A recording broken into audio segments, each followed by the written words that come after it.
Do nosso Senhor Jesus Cristo,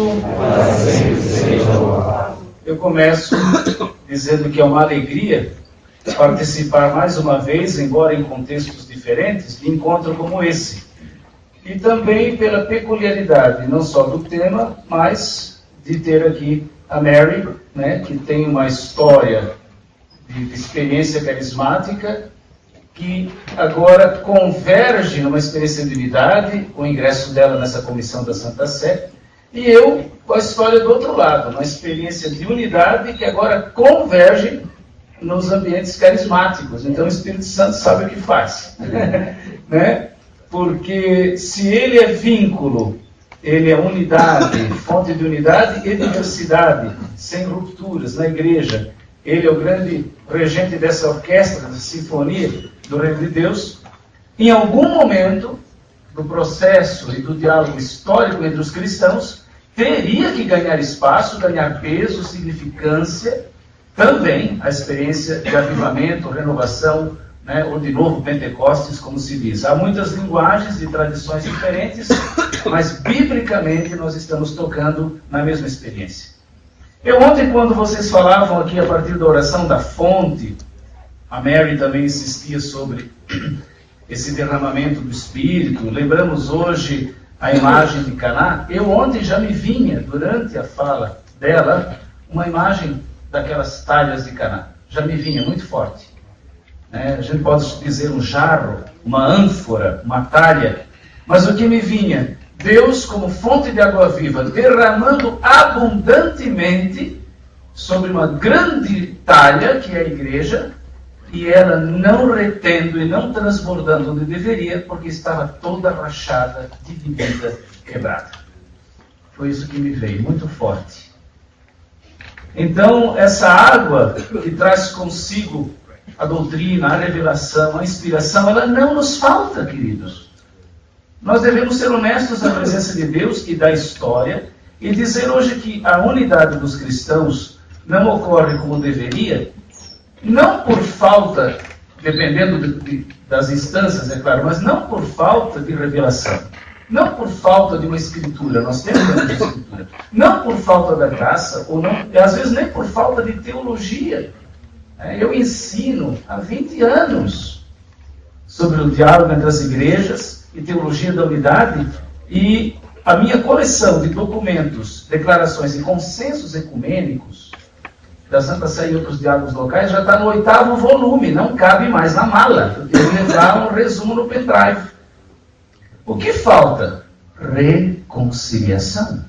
Convencimento da parte de Deus dos propósitos, do porquê que Ele institui em cima da sua igreja, e que esses tempos, que são os últimos, urgem que Ele erga a sua noiva, para que quando Ele vier, Ele a encontre bonita e não doente pela divisão. Então nós aqui temos que ter um olhar teológico, não no sentido só de letra, de papel, de documento, de conceito. Teológico no sentido de um olhar profético, de discernimento. E talvez admitir certas ignorâncias. Nós ignoramos, meus queridos, em boa medida, não tudo, mas em boa medida, nós ignoramos muito da obra do Espírito no meio evangélico, em geral e brasileiro em particular, porque a imagem que nós temos está se rendendo ao senso comum do mercado religioso, do proselitismo, das vendas de marca. Meus queridos, Jesus não vai, pelo poder do Espírito Santo, fazer nova evangelização e unir os cristãos se as igrejas se decidem ser empresa. Se as igrejas se decidem ser um grêmio. Se as igrejas se decidem pelo poder do patrimônio, da marca, do sucesso, e não do risco, da simplicidade, do martírio.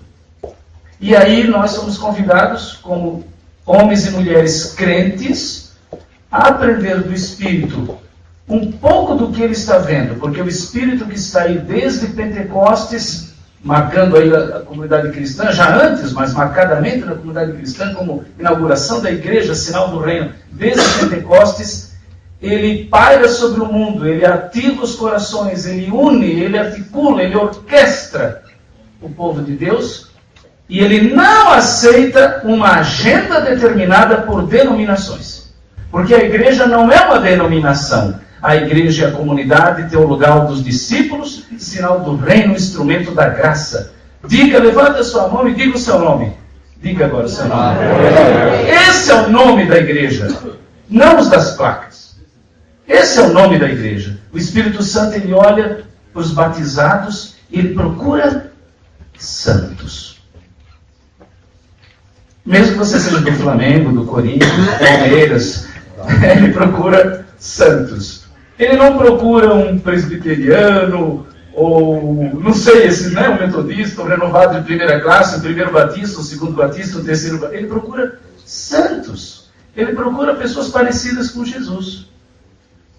E eu, então, quero tratar agora de uma história que nem sempre é contada, né? Na nossa formação, nos livros de história, até nos seminários de faculdades teológicas, se conta muito a história das divisões.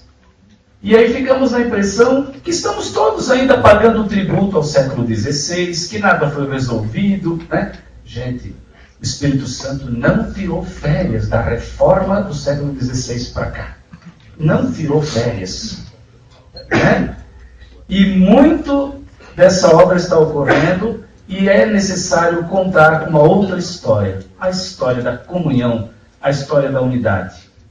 Que vai convertendo etiquetas, denominações, classes, para um grande projeto que é o projeto messiânico de Jesus. De um povo novo para um mundo novo. Que seja um, senão o mundo não vai crer. Essa é uma grande profecia. Ontem se falava uma nova evangelização. Uma nova evangelização supõe novos evangelizadores, ou evangelizadores renovados. E uma das características é Pentecostes, um novo Pentecostes para uma nova evangelização. O que o Pentecostes fez? Comunhão, unidade, um só evangelho em muitas línguas. Né? E ainda agregou posteriormente carismáticos, como Paulo, as comunidades de origem gentílica, pagãs, que não eram nem informadas do judaísmo, e nós nascemos assim. Né? Hoje, provavelmente, uma das grandes marcas da nova evangelização seria a novidade de cristãos evangelizando juntos. Eu fiz aqui umas perguntas para mim mesmo nessa manhã a respeito disso. Qual seria a mudança, a conversão mais dramática dos cristãos nesse tempo da graça, se não a reconciliação deles, o pedido de perdão histórico, o dizer que o que nos une é mais do que o que nos divide e que nós reconhecemos a santidade um do outro? Qual seria a maior novidade de uma nova evangelização, se não que as igrejas evangelizassem juntas e não em paralelo? Né? Tem convencimento uma pregação que pretenda o evangelho aos demais, sendo que o mundo vê que nós cristãos não vivemos entre nós aquilo que pregamos aos de fora? Qual seria o milagre mais difícil para o Espírito Santo fazer hoje no meio cristão, senão a comunhão deles? E olha que o Espírito Santo adora tarefas difíceis e gosta quando a gente pede por elas. Qual seria o sinal de convencimento que falta para algumas pessoas, não digo para todas, né? Para algumas pessoas, de começar a levar a igreja de Cristo mais a sério, se não ver que a gente também se leva a sério? Qual seria o grande sinal que faria tremer o inferno e zangar o demônio, que é o divisor, se não nos ver adorando a Deus, praticando caridade, né, e dando testemunho da palavra juntos, não apenas resolvendo todas as questões dogmáticas para estarmos juntos, mas um pouco o contrário, estarmos mais juntos para resolvermos as questões dogmáticas. Porque esses são os adoradores que o Pai procura. Não estou aqui fazendo confusão de competências para o diálogo católico pentecostal e de outras expressões carismáticas. Nós temos os diálogos locais e internacional, nós temos documentos, né? Nós temos as pessoas competentes para esse nível de resolução, de estudo. Temos aqui o Tornar-se Cristão, que para o Brasil poderia se chamar Batismo no Espírito Santo, Sacramentos e Discipulado, mas em inglês Becoming Christians exprime esse processo, né, de ser cristãos. Esse é o resultado mais recente. Eu até costumo dizer um tipo de Malines 2, pelos conteúdos que são conexos, e pelo relator McDonald, que é um dos que estavam aqui, né? Que nós deveríamos estudar, né? E ver o quanto que os cristãos, num ambiente de discernimento e escuta da palavra, já dizem, testemunham e mapeiam para um futuro de reconciliação. Esse é o caminho do que crê, né? Temos o documento anterior, Diálogo Católico Pentecostal, também já traduzido, né? E temos outros. Agora, o que eu acho que estava faltando e tem sido erguido pela graça de Deus aí nos últimos 15 anos, para arredondar um período, é que o diálogo entre as igrejas clássicas e ortodoxas conosco está já um bom passo adiante quanto à doutrina, revisão histórica, cura da memória, né?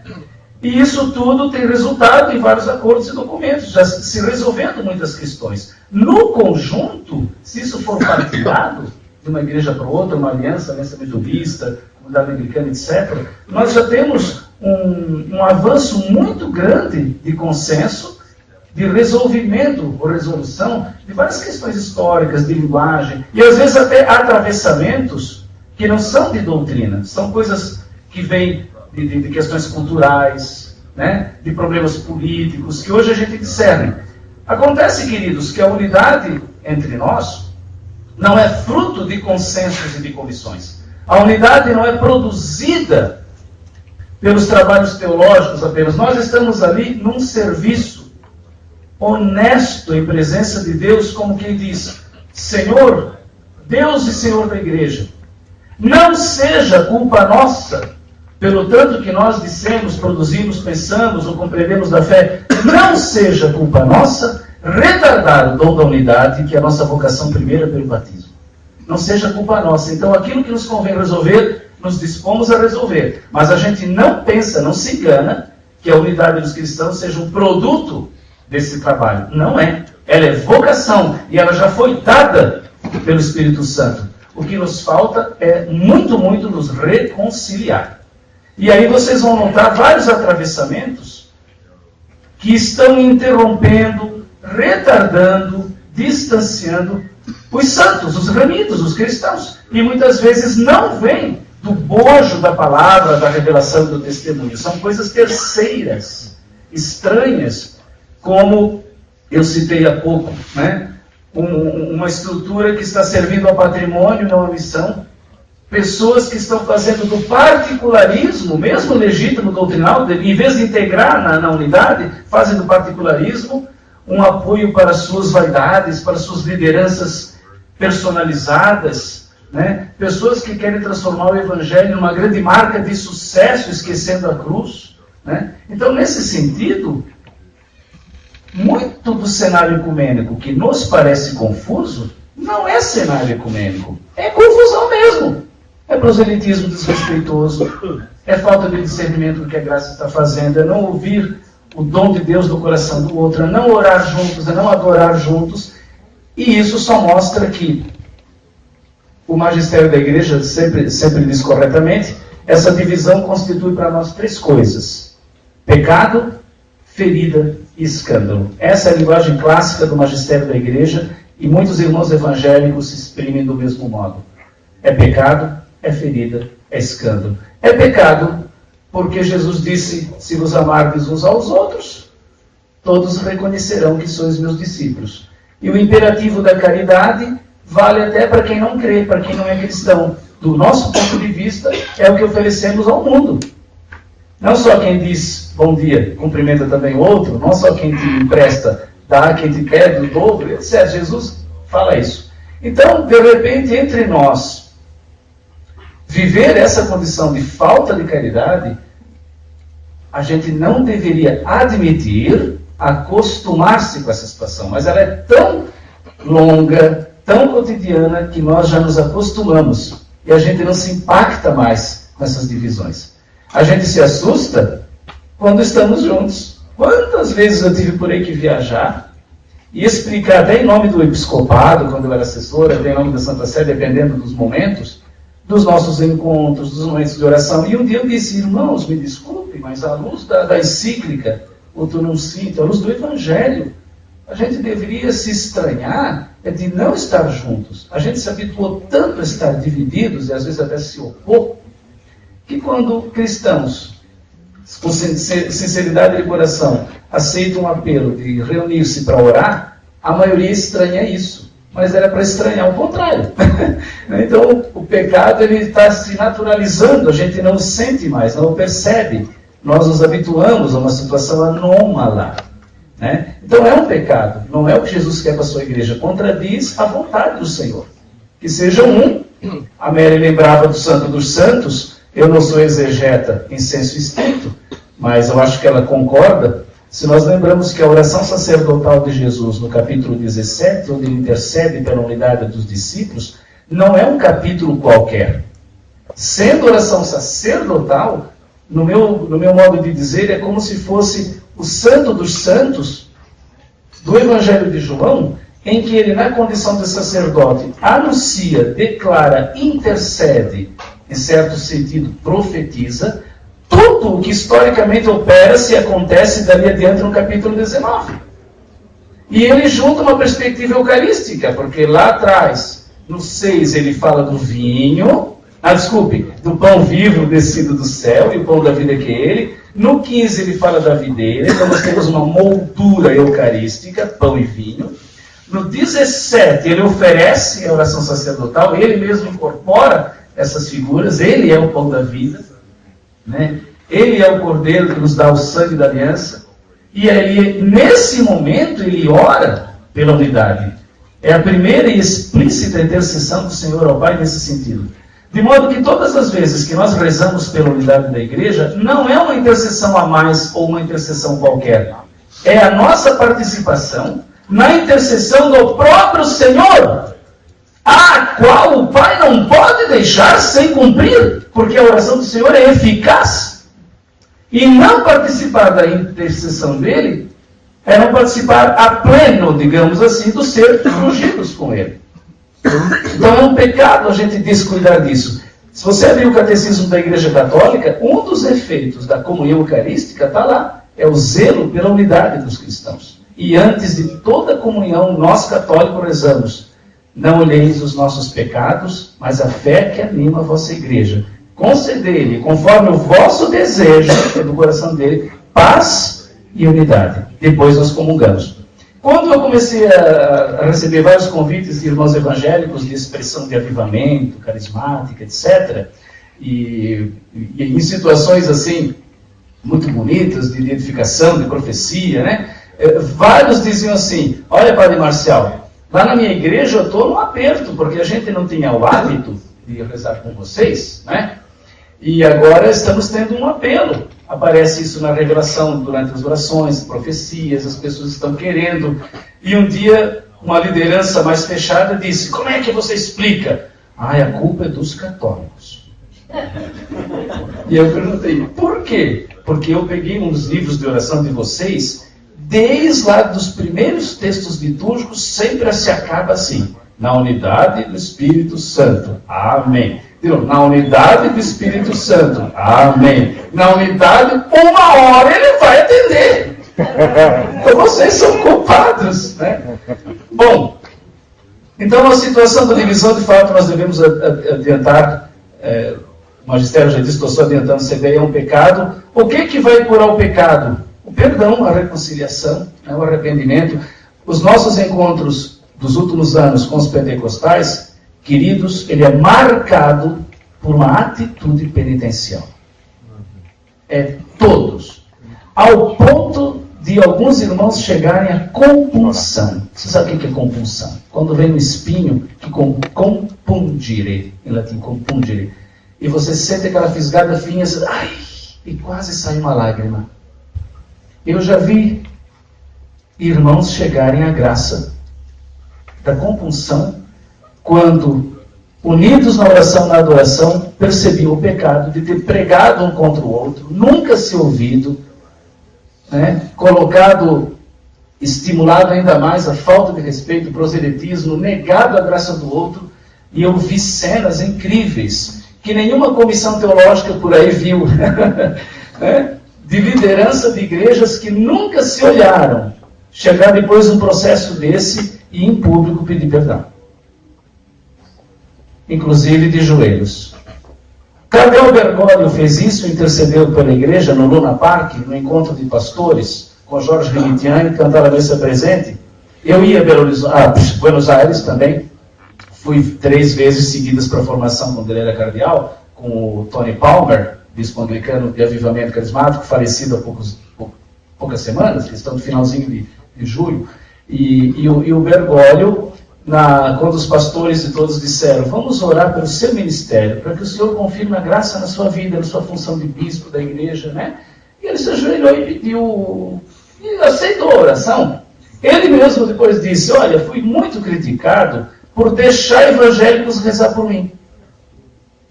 Porque é um absurdo do ponto de vista da fé, porque você permite que irmãos orem. E outra, eles não estavam fazendo uma cena de proselitismo, não rezaram para ele ministrar na igreja deles ou coisa assim. Rezaram para que ele fosse santo, fiel e frutuoso no seu ministério de bispo. E o cardeal Bergoglio disse assim, eu me ajoelhei porque o que um bom católico faz? Eu sou acostumado a essa criança a rezar de joelhos, foi automático. Bom, né? De fato, a outra característica dessa situação de divisão, além do pecado, é a ferida. A igreja nunca perdeu a sua unidade enquanto dom, enquanto graça dada, enquanto corpo de Cristo, do qual ele é cabeça. Mas provavelmente Jesus deve estar sendo cabeça da igreja com muita dor de cabeça. Porque ele sente os membros como que um Frankenstein, né? Então o remédio que era para todos vai para um lado, para o outro não vai, e o esforço, como diz Paulo, carta aos Efésios e outras, ele fala que o Espírito nos capacita e nos une, e ele fala de juntas e ligaduras, comparando a igreja a um corpo, né? Nervaturas, juntas e ligaduras, onde a unidade se mostra orgânica, viva e não mecânica. A unidade da igreja não é mecânica, nós devemos mudar o paradigma. Um motor de uma Ferrari aparentemente tem unidade, mas as peças não se comungam. É uma unidade mecânica. Elas não conversam, elas não partilham nada. Elas só se encaixam, mas elas não se falam. Cada uma é uma. É uma unidade mecânica. Não é assim com o corpo de Cristo. Não é assim com o corpo de Cristo. Olha a imagem de João 15 da videira e os ramos. Né? Em que o Senhor não é apenas o tronco, eu sou a videira verdadeira. Em que nós estamos, cada um na sua medida, no seu lugar, e o Espírito Santo é o artesão dessa comunhão, o garante, ou o garantidor, invisível, mas essencial. Não aparece citado, mas é a seiva que cumpre a vitalidade e o fruto dessa videira. Está totalmente presente no texto, embora não dito. Né?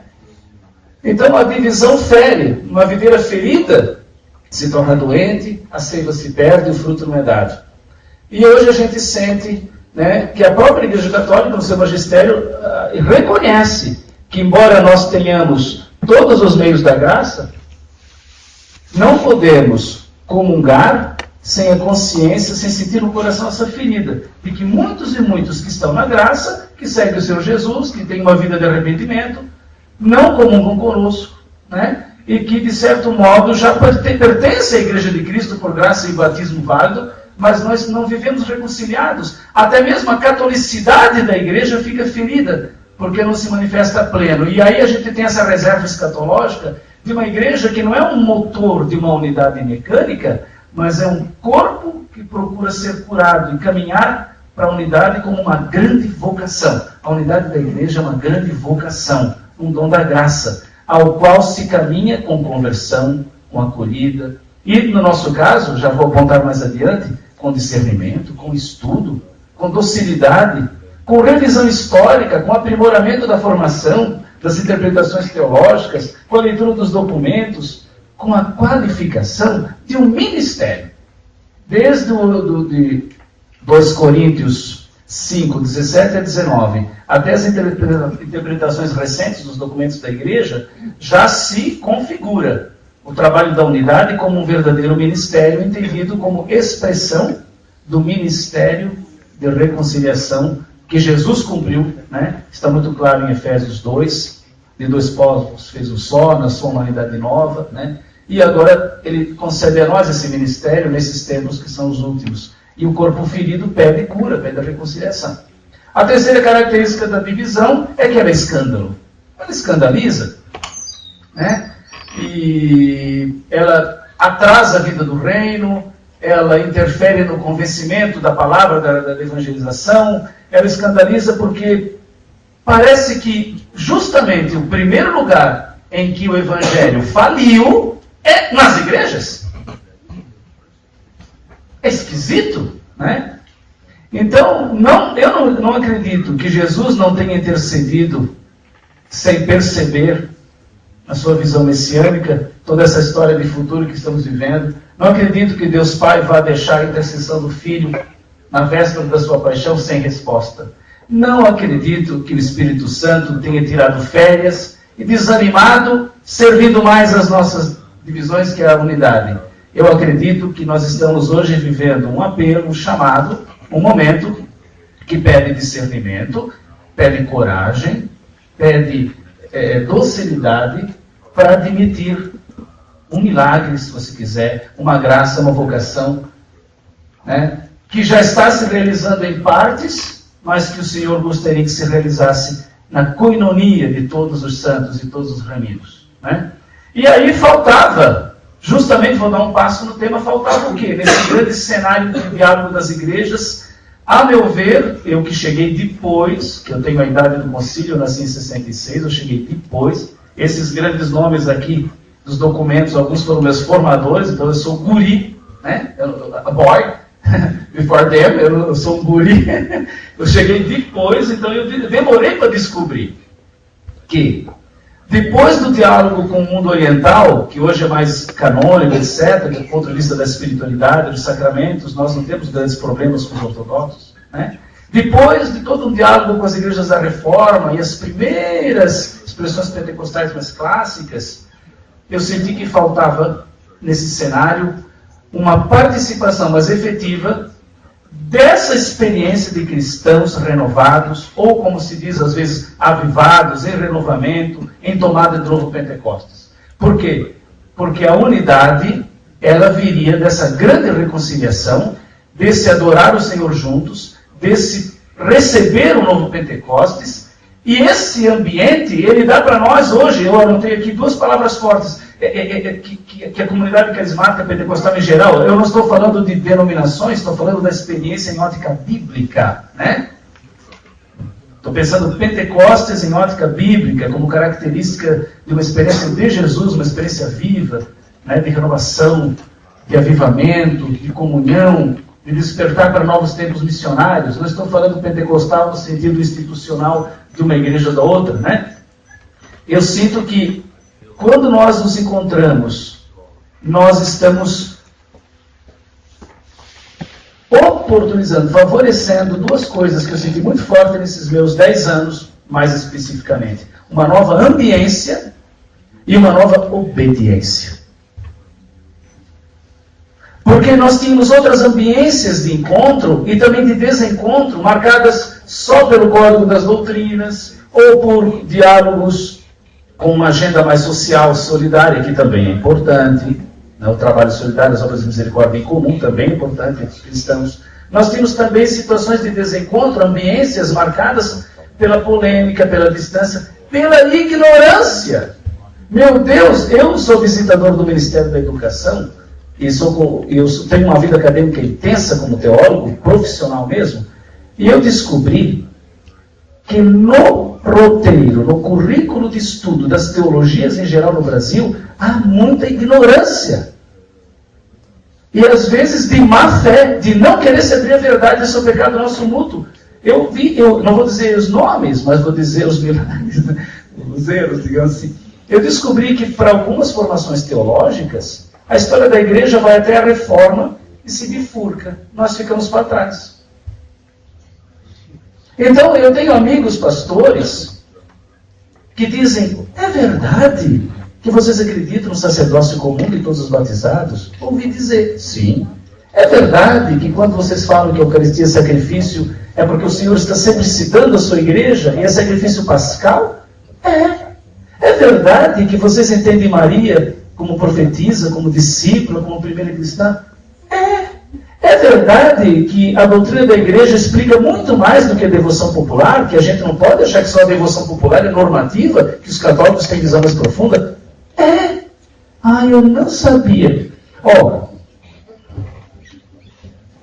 Olha aqui o compêndio do Vaticano II. Tem uma dedicatória muito engraçada. Diz seu filho Marcial para o meu papai Oswaldo: eu não tenho mais o meu compêndio, eu tive que pegar o do meu pai nas férias. Todos os compêndios do concílio que eu comprei estão na mão de pastores evangélicos que estudam avidamente uma igreja renovada. Eles não sabem, eles nos ignoram e nós também. E a gente às vezes, sobretudo no Brasil, não damos esse passo de encontro, etc., por uma coisa simples. Não é má vontade, não é não querer. Claro que também tem um pouco disso e falta informação. Nós nos habituamos a ser uma igreja muito grande, com muito trabalho. Se a gente quiser levar a sério só a pastoral ordinária, já tem muito o que fazer. Então, para algumas situações de paróquias e dioceses, dialogar com o irmão evangélico, fazer um mapeamento das expressões que estão aí, saber quem é, promover uma atitude de aproximação de oração, é um luxo. E aí não adianta mandar na Semana da Unidade uma cartinha. Porque nunca se viu, nunca se encontrou. Agora vai querer um encontro assim de tapinha nas costas, parece um bando de múmias, né? Agora, onde a gente se encontra, se ajuda, se conhece, né? Eu acho que para nós brasileiros, um bom começo do diálogo e de um espírito de comunhão, de estima, da gente se amar e se rezar juntos um pelo outro, é a mesa. É a mesa. Né? Mary falava da ascensão, da glorificação do Senhor. Eu queria lembrar um pouco antes, em Atos, e Jesus os instruiu longamente enquanto ceavam. O Rio de Janeiro está aqui representado. Você diz assim: Assembleia de Deus não vem. Vem. Nazareno não vem. Vem. Convite. Alguns não virão, alguns virão. Lá no Rio de Janeiro existem os cafés da unidade, né? Eles testemunham que já virou culto. Já aconteceu. E faltou lugar para todos se acomodar. Em torno da palavra e em torno do café. É um café da unidade em que eles se encontram para ouvir a palavra de Deus e conversar como bons cariocas, né? E vem representações de igrejas que você nunca imaginou que viessem, porque nós estamos muito fixos nas placas e nos nomes, mas o Espírito Santo ressuscita pessoas, né? E ali você vê que as gerações estão mudando. Há uma geração curada que está vindo aí dos anos 60, 70. Nos nossos encontros com os evangélicos, cada vez aumenta mais o número de jovens, e eles têm pressa, e eles ficam forçando a hierarquia, o pastoreio, os bispos. A gente tem que fazer toda uma catequese, vamos com calma. No último em Cristo, criaram um problema para mim, um grupo perguntou: por que nós não comungamos juntos? Claro que nós sabemos por quê. Nós vivemos um jejum eucarístico de reparação, nós estamos em processo de conversão, nós não brincamos com sacramentos, nós não brincamos com a Eucaristia. Então a gente não faz nenhuma confusão quanto a isso. Nunca se fez. Porém, o batismo também é sacramento, e nós não podemos brincar com o batismo. Naquilo que não é ceia, adorar juntos, deveríamos, interceder juntos, partilhar a palavra, nos edificar mutuamente, é também levar a sério o batismo, né? Então a gente distinguiu tudo. Eu tentei explicar, mas mesmo aqueles que entenderam a explicação do porquê que ainda não comungamos juntos na ceia, diziam depois: Padre Marcial, claro que a gente entende, mas dói.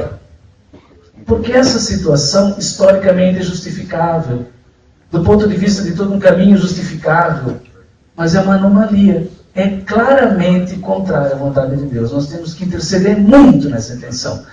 E eu queria até notificar para vocês que, assim como a Igreja Católica Romana, nos nossos movimentos, nas nossas instâncias de formação de teologia, desde o Concílio Vaticano II para cá, não só, mas muito mais ali para cá, a gente pode dizer que nós nos tornamos mais bíblicos. Nunca deixamos de ser bíblicos, obviamente, mas expressamos melhor na pastoral, nos textos litúrgicos. Eu queria testemunhar para vocês, queridos, que em muitos meios evangélicos esses irmãos têm se tornado mais eucarísticos. Eles não estão parados no século XVI. Há muita profecia sobre a ceia, há muito apelo sobre a objetividade do sacramento, né? E a gente enxerga quando a gente vai ao encontro deles. Senão a gente fica só nos clichês de igrejas mercadológicas, né, de imagens tristes no YouTube, etc. E eu digo para vocês, o trabalho do Espírito Santo precisa que a gente se encontre para ganhar visibilidade. Não é o canal de TV que vai mostrar. É nós nos encontrando. Nós nos encontrando. Eu, quando fui para essa agenda, encontrava lá os colegas padres que diziam assim: como é que você faz isso? Porque no meio ecumênico não acontece nada. Isso está tudo parado. E eu não dando conta. Faltando um dia, correndo de um voo para o outro. Porque não é só a capelania onde eu estou, etc. Eu sou religioso, eu não estou com uma paróquia fixa, meu ministério é itinerante, de pregação, etc. Mas vai abrir a tua agenda para quando irmãos de outras comunidades pedem para você ministrar, que isso o Diretório Ecumênico da Santa Sé até diz. Que bonito, né? Quando um de nós faz o ministério da palavra, de púlpito, né? E ora junto, etc. Aí você tem mais do que um lugar para pregar. Eu não estou dando conta dos convites. Né? Então, faltava, a meu ver, uma ambiência em que as comunidades de expressão, seja avivamento, novo Pentecostes, renovação, né, carismática, porque são nomenclaturas, leituras, mas a experiência biblicamente é convergente, é muito forte, é muito central. Eu acho que faltava uma ambiência que desse visibilidade, que desse um espaço de pedagogia, de educação, de encontro, para isso ganhar cara, ganhar rosto e impactar como um bom sinal, uma boa notícia para a igreja. E de novo o meu irmão evangélico, Jorge, e o Jamé Nobre, dizem assim: a culpa é dos católicos, porque vocês têm 2 orações eucarísticas de reconciliação, vocês têm um Papa que já consagrou o mundo para o Espírito Santo lá, Leão XIII, e se esse negócio de que ligar será ligado funciona, então agora vocês não podem fugir do que pediram, vocês rezam sobre isso, agora vamos estar juntos, né? Ele brinca assim comigo, uma brincadeira que não deixa de ter uma certa verdade espiritual, né? Então, uma nova ambiência e uma nova obediência. Por que uma nova obediência? E aqui eu quero dar também uma informação. Nesse meio de encontro dos últimos 10 anos, das plataformas entre católicos e pentecostais ou carismáticos livres ou ministérios de avivamento, nós temos várias plataformas, vou citá-las. Para o Canadá e um pouco os Estados Unidos, depende de quem vai, de quem é convidado, United in Christ, liderado por toda uma rede de comunidades que se aproximam. Tem aí o Bruno Ierulo, que aliás esteve agora com o Papa, se eu não me engano, talvez me engane, mas eu acho que ele estava em Caserta, com o Giovanni Traetino, né? Tem os ministérios de restauração, que seguem um pouco o modelo de Atos dos Apóstolos de igreja, muito bonitos. Ali em Taubaté nós temos o centro de São Paulo, temos Belo Horizonte, temos uma comunidade, o nome é Lançando Fogo, Catch the Fire, que pode ser bagunçada, pode ser um pouco diferente, não é clássica, mas é um pessoal sincero, ponderado, que estuda a história da nossa igreja, que tem proximidade, que reza junto, que tem estima pela Igreja Católica. Nesse meio nós temos também o CRECES, na Argentina, Comunhão Renovada en el Espírito Santo de Católicos e Evangélicos, CRECES, que em português e espanhol é do verbo crescer. E aqui eu tenho uma piadinha, né? Alguns norte-americanos fazem uma piadinha no início da pregação, o brasileiro faz no meio, que é para dizer que já está acabando.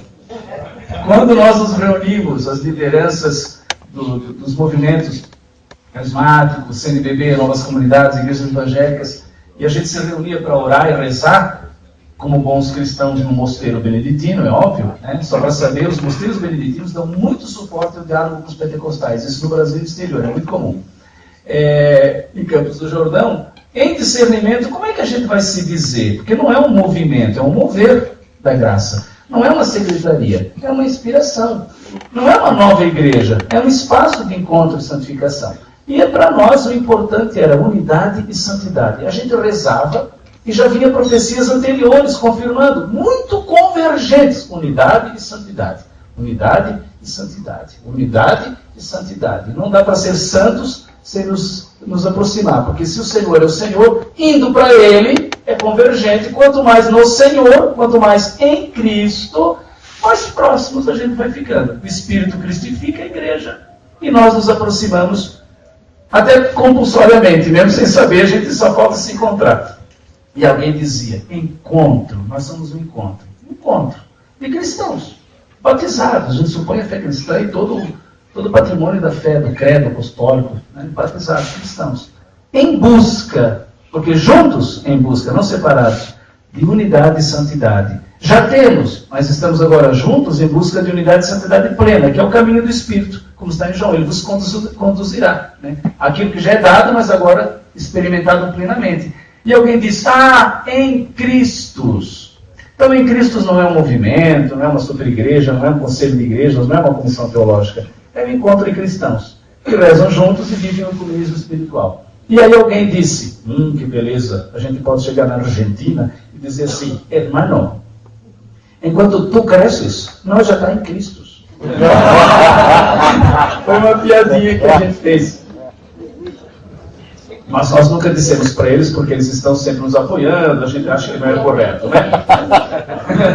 Mas o interessante é, eu queria dizer aqui que não houve um agendamento externo para convencer essas pessoas a se encontrarem, nem no Cresces, nem no Em Cristos, nem no Kairos para a Europa, que o Mateus Caliza lidera, nem no United in Christ e outros. Né? Não houve. O que nós vimos foi que a motivação era endógena, ou seja, por serem cristãos e por terem feito uma experiência de renovação, ou se você quiser, novo Pentecostes, avivamento, né? Eles começaram a sentir no seu lugar, na sua oração, na sua comunidade, um apelo de que os santos estavam sendo convocados por Deus. Não foi assim que eles leram o Não Sinte. Não foi, gente, não foi. Eu me lembro de alguns encontros com a equipe de serviço, em que veio pastores como o Eduardo, né, da comunidade lá aqui no interior de São Paulo, acho que era o Já. E aí se apresentando tal, e ele veio com um grupo de pastores e tal, e a gente dizia, por que vocês estão aderindo, estão vindo? Porque a gente não tem um site, a gente não tem cartão, não tem logotipo colorido, é tudo muito simples. Embora tenha um site, mas é só para serviço, endereço, inscrições. E o pastor disse assim, irmão, eu estou já há meses orando, fazendo meu trabalho ordinário, normal, na minha igreja, nós somos uma comunidade, uma igreja local, igreja de Cristo em, né, de avivamento, mas emancipado das grandes igrejas mais estruturadas, são comunidades assim, locais, livres. E ele disse assim, eu estou lá orando, e vem uma imagem, e vem uma percepção, e eu quero me distrair, não, eu vou dormir. À noite eu oro, eu vou dormir. O que acontece? Eu tenho sonhado, como se eu tivesse acordado, eu levanto, coloco meu terninho, pego minha Bíblia, estruturo a ordem de culto, a minha pregação, e vou para a igreja, porque eu sou pastor.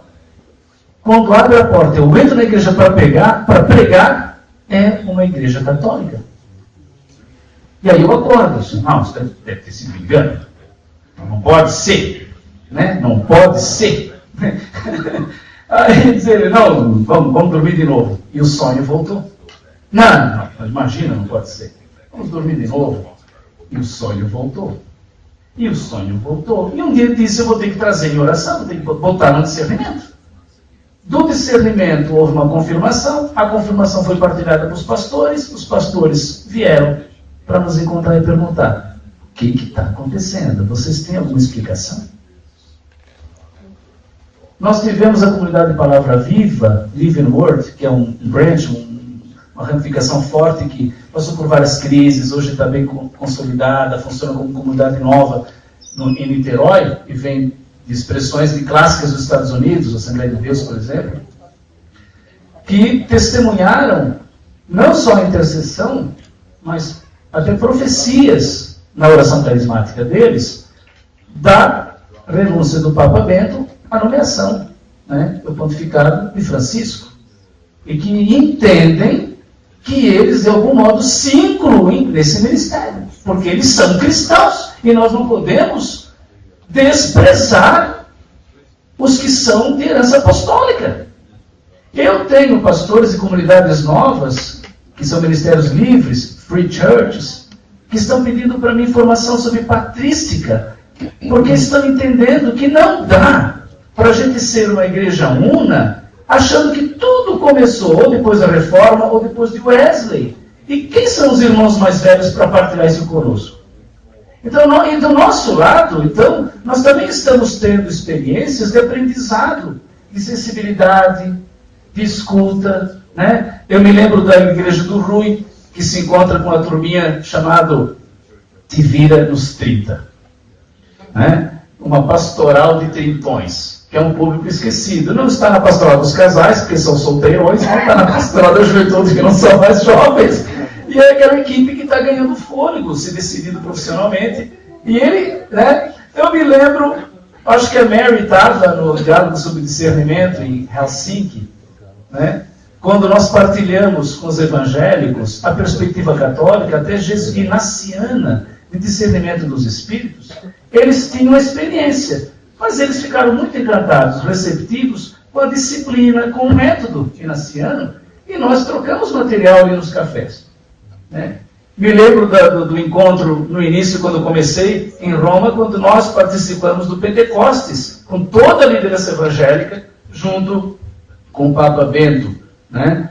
É o Papa, os cardeais e nós. Eu nunca consegui ficar tão perto ali, a não ser quando foi com os evangélicos. Então, aquele era um sinal, e eles comentando a pregação de Pentecostes, e animados, né? Então, nós estamos num momento de transição para uma nova obediência. E nós, então, vamos ao encontro do outro, porque lá onde estamos, ouvindo o Senhor, nós obedecemos ao Senhor. E o Senhor é o mesmo, e Ele fala a mesma coisa para todos. É como uma grande orquestra.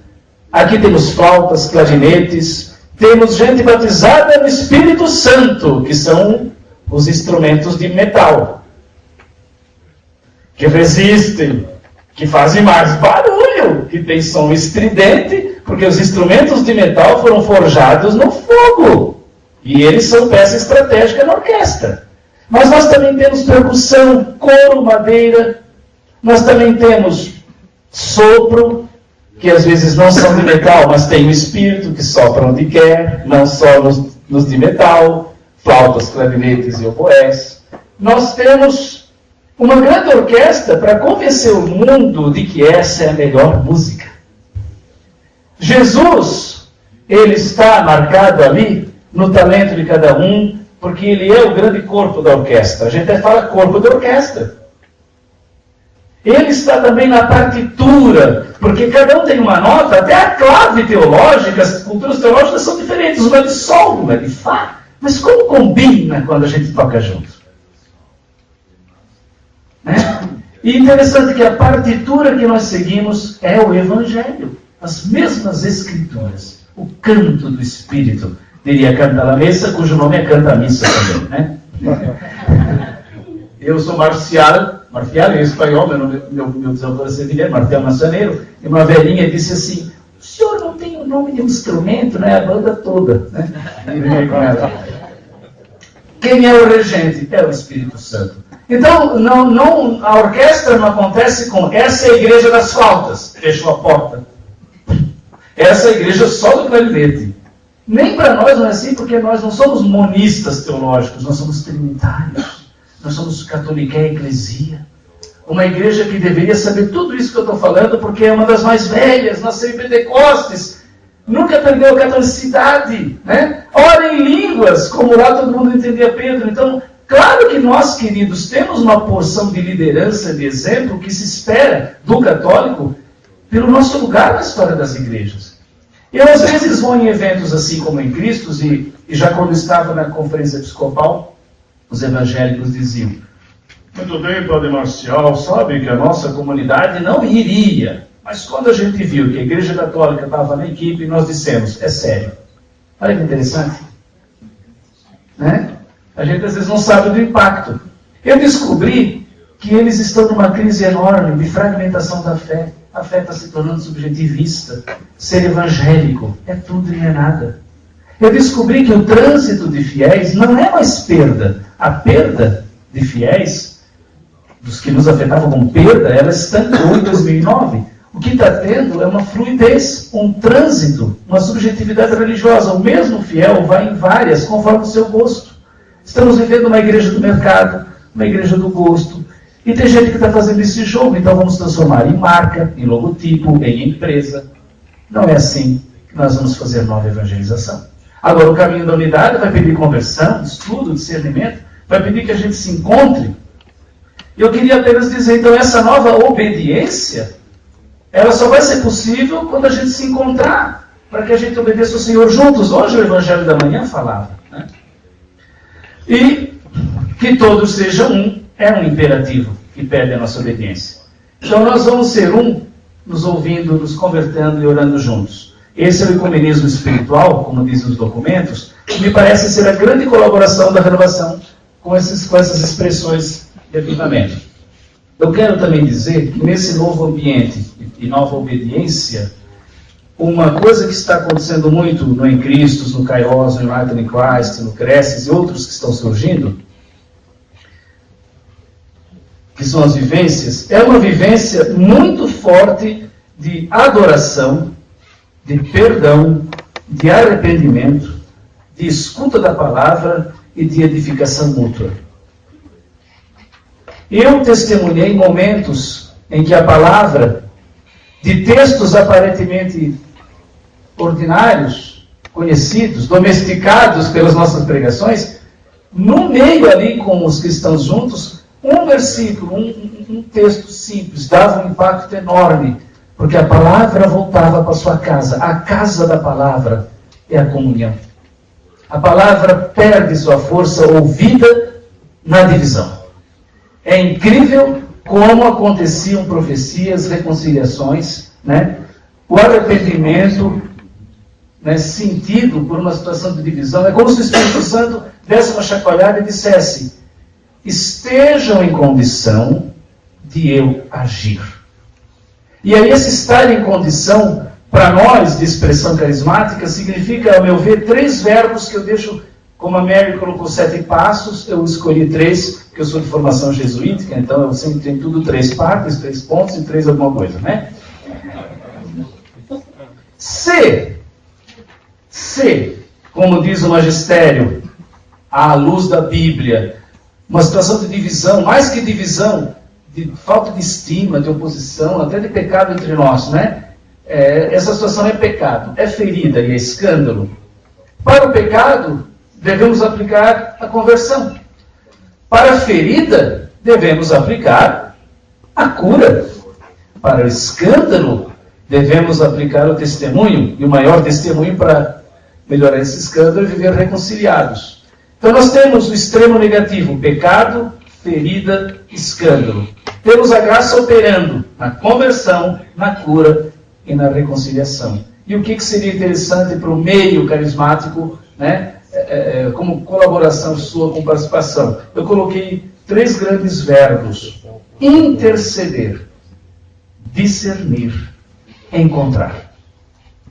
Para a situação de pecado que pede conversão, interceder.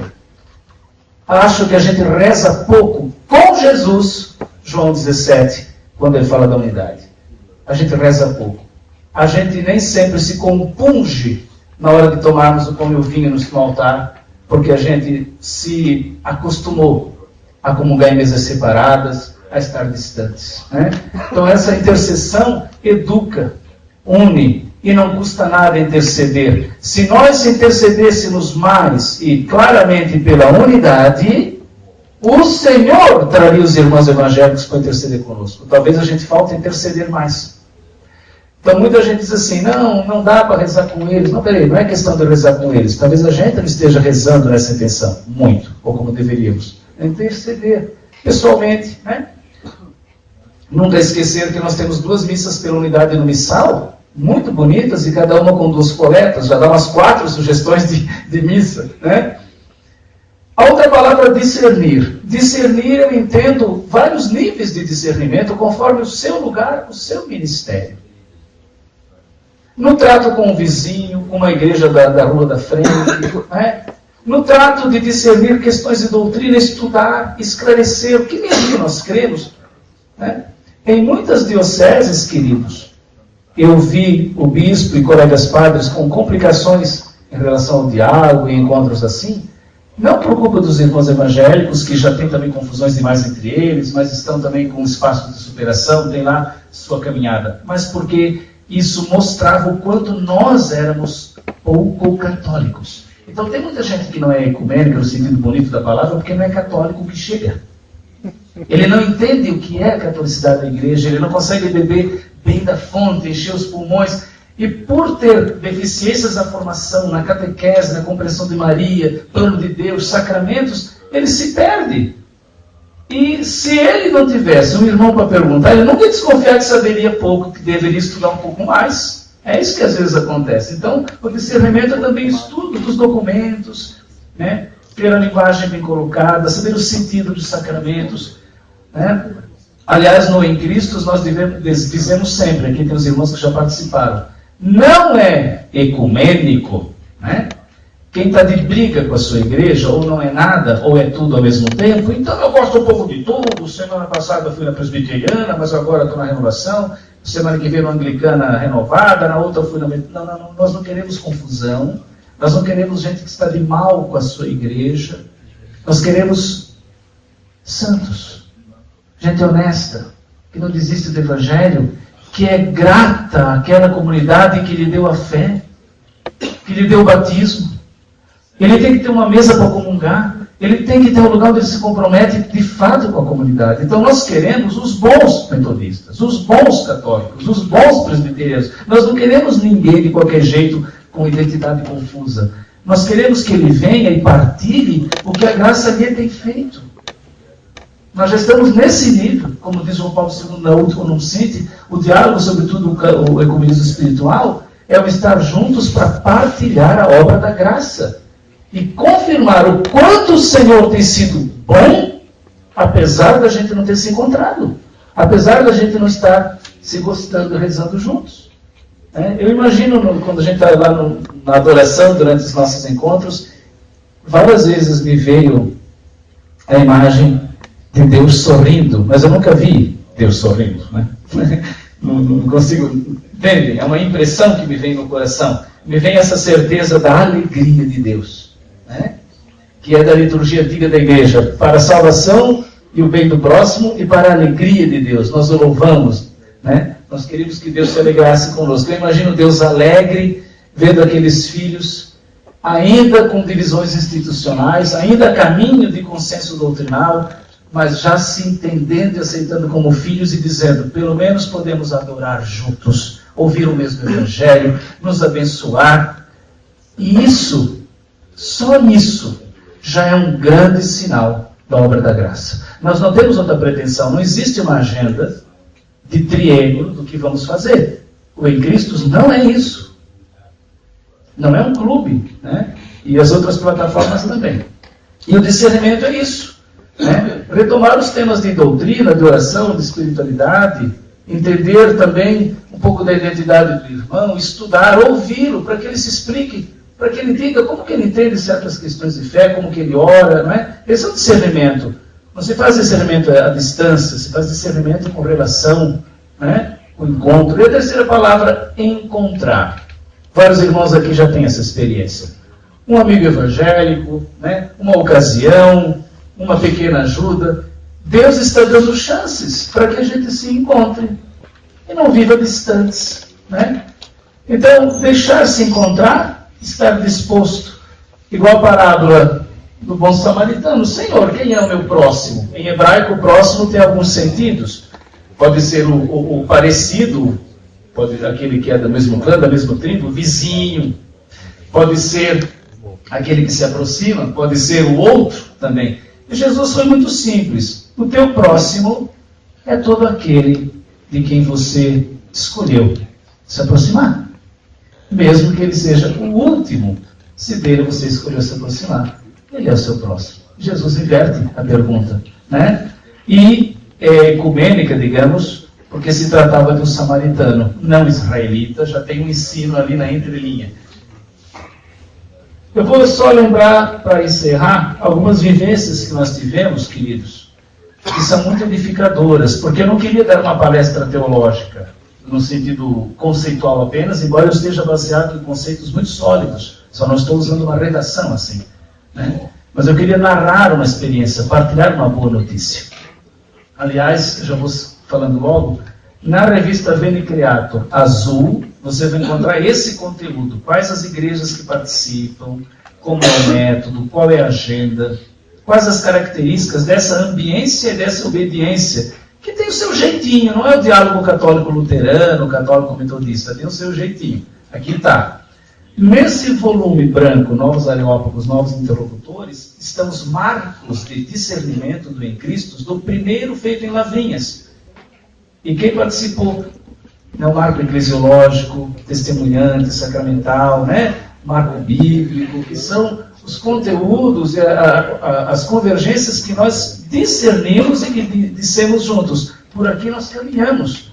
Somos cristãos, não há confusão aqui, né?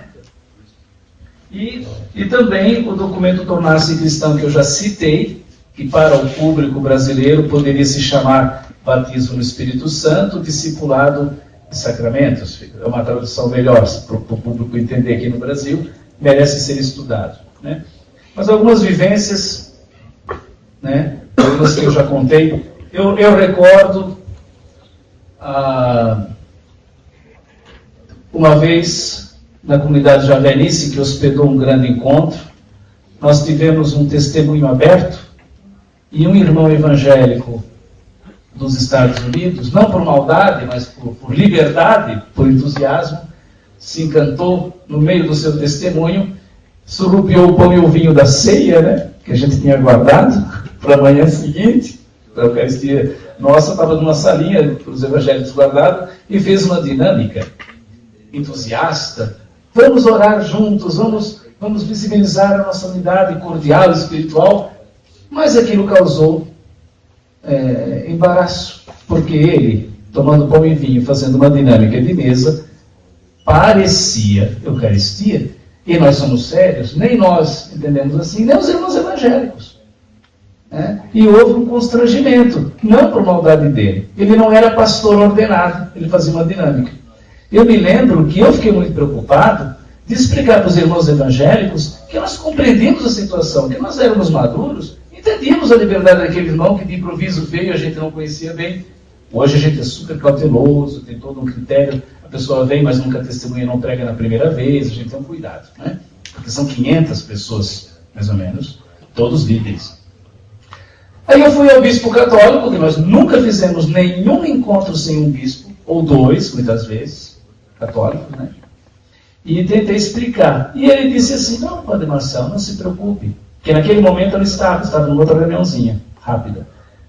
Ele mesmo disse assim para mim, como eu sei que aquilo é uma dinâmica, e para mim não tem nenhuma concepção de sacramento, para evitar o constrangimento, ele mesmo, sendo bispo, tomou iniciativa, subiu e participou da dinâmica, dizendo para os católicos, não, isso aqui é uma dinâmica, para nós não é, essa também não tem problema. Se os irmãos evangélicos estiverem em má situação, para nós não é problema, e vamos pelo menos usar um pouco da caridade para evitar um mal pior, a confusão.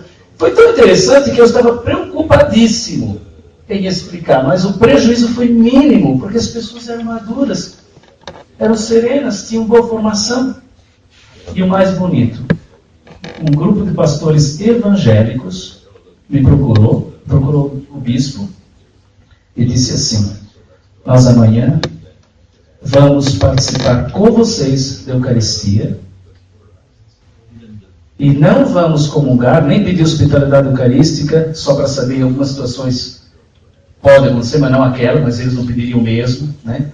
E eu disse, mas então por que vocês vão? Não, nós queremos participar com vocês em jejum eucarístico para reparar a confusão que o irmão nosso fez ontem. Isso é excesso de Eucaristia. Isso é uma compreensão profunda da comunhão. Eu tive uma aula de missa. Você está entendendo?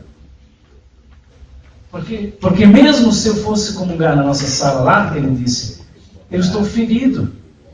Eu não quero aumentar as nossas divisões. Nós não estamos aqui para piorar. Já há divisões suficientes. Nós já estamos pagando um preço alto por isso.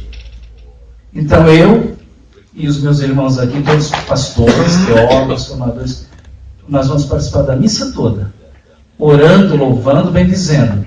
para que as pessoas vejam. E eles disseram, nossa intenção é estar aqui em reparação de uma confusão, porque com a ceia não se brinca.